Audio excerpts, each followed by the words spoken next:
ওরে চাটে গায়া দেশের পাটে নাই মোল্লা রে, ও মোল্লা খাও যে বাড়ি বাড়ি,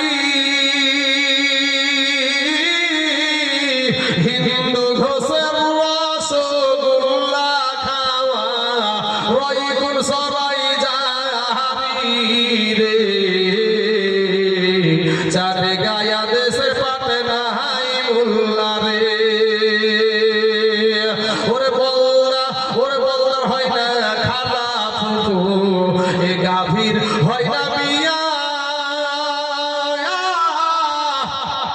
বলো তোর বুঝে পারবে না, বলো আড়িয়া গরু যাকে বলি আমরা, আমাদের মুর্শিদাবাদে বলে আড়িয়া বলে, বলদ বলে যেগুলাকে বিচি চেপে দেওয়া হয়, আর আড়িয়া বলে ওগুলাকে যেগুলো বিচি চাপা হয় না। তাই আড়িয়া গরুর হয় না এ খালা ফুফু, এ গাভীর হয় না বিয়া।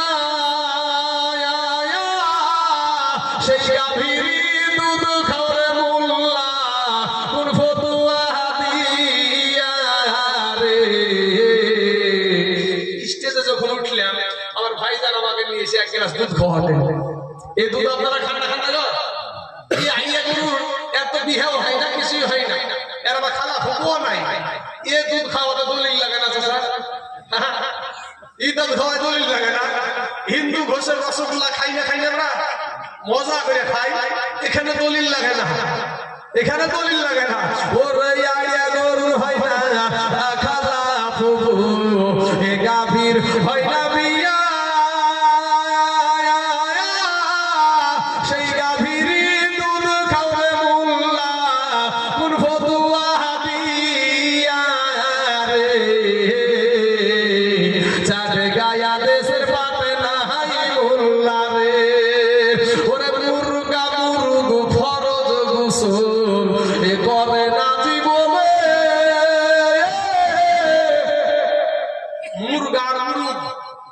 মুরগা বলতে আমরা যেগুলা ডিম পাড়ে ওগুলাকে আমরা বলি ডেফি বা বুড়িয়ানি। আপনারা কি বলবেন? মুরগি যেগুলা ডিম পাড়ে ওগুলাকে তিলি মুরগি। আচ্ছা, আর যেগুলা ডিম পাড়ে না মুরুগ, হ্যাঁ ওগুলো মুরুগ। তো আপনাদের দিকে টিলি বলে না, যাই বলে না, আমাদের দিকে বলে ডিফি ডেফি বা বুড়িয়ানি। হ্যাঁ, তো মুরগা মুরগু ফরজ গোসল, এরা ফরজ গোসল করে নাকি? ফরজ গোসল করে না। তো বলছে এই মুরগা মুরগের ডিম আমরা খাই না গো? আরে সুবহানাল্লাহ, মজা করে খাই। আপনাদের ক্লাস টাইমে আমার বিবি দুটি সিদ্ধ করে দিলে খাই, হ্যাঁ মজা করে খাই, কিন্তু দলিল তো লাগে না।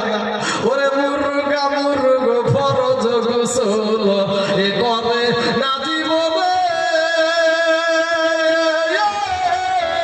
সেই মুরগারি ডিম খাওয়াবে মোল্লা কোন ফতুয়ার বলে রে, চাটে গায়া দেশের পাটে নাই মোল্লা রে।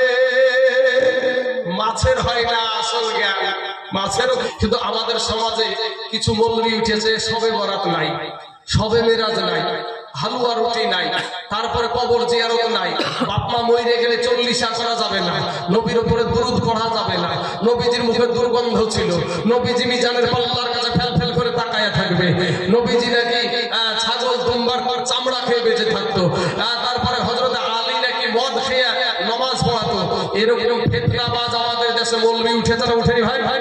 উঠেছে তো তারা বলে দলিল আমরা সহি আকীদা মানি, সহি আকীদা মানি। কিন্তু ভাইজান, সহি আকীদা যে 14 বছর 15 বছর মাদ্রাসায় পড়ে সহি হাদিস চিনে না, আর ছলিমদ্দির বেটা কলিমদ্দির এই জেনারেল শিক্ষিত ছেলে হয়ে, আমি জেনারেল শিক্ষিত ছেলেদেরকে আমি অপমানিত করছি না, কিন্তু ভাই আধার ব্যাপারী হয়ে চাঁদের খবর নিতে গেলে হবে না ভাইজান। তুমি একটা জেনারেল শিক্ষিত যেই জায়গায় আছো সেই জায়গাতে ঠিক আছে, কিন্তু ভাইজান তোমার পেটে যদি পা তুলে দেওয়া যায় সঠিকভাবে, আউযু বিল্লাহ না সহিভাবে আমাদের সম্মুখে পড়ে আপনার পড়ার মতন যোগ্যতা তার নাই, সেই ব্যক্তিটা আপনার 15 বছর পড়ে মাদ্রাসায় পড়া ব্যক্তিকে জ্ঞান দিতে বসে, তো তারা দলিল চাই। আমাদেরও তো তাদের কাছে দলিল চাওয়ার দরকার আছে না ভাই? তাই দলিল চাইছি আমি।